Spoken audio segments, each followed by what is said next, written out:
वज़ीर-ए-आज़म शहबाज शरीफ की दावत पर मुत्तहिदा अरब अमारात के सदर शेख मोहम्मद बिन ज़ायद अल नहयान आज सरकारी दौरे पर पाकिस्तान पहुंचेंगे। सदर मुत्तहिदा अरब अमारात के दौरे के तनाजुर में इस्लामाबाद में तातील कर दी गई है। सदर मुत्तहिदा अरब अमारात शेख मोहम्मद बिन ज़ायद अल नहयान, सदर आसिफ ज़रदारी और वज़ीर-ए-आज़म शहबाज शरीफ समेत आला शख्सियात से मुलाकातें करेंगे।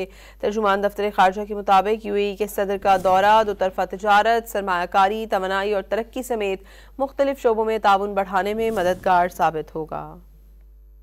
वज़ीर-ए-आज़म शहबाज शरीफ की दावत पर मुत्तहिदा अरब अमारात के सदर शेख मोहम्मद बिन ज़ायद अल नहयान आज सरकारी दौरे पर पाकिस्तान पहुंचेंगे। सदर मुत्तहिदा अरब अमारात के दौरे के तनाजुर में इस्लामाबाद में तातील कर दी गई है। सदर मुत्तहिदा अरब अमारात शेख मोहम्मद बिन ज़ायद अल नहयान, सदर आसिफ ज़रदारी और वज़ीर-ए-आज़म शहबाज शरीफ समेत आला शख्सियात से मुलाकातें करेंगे।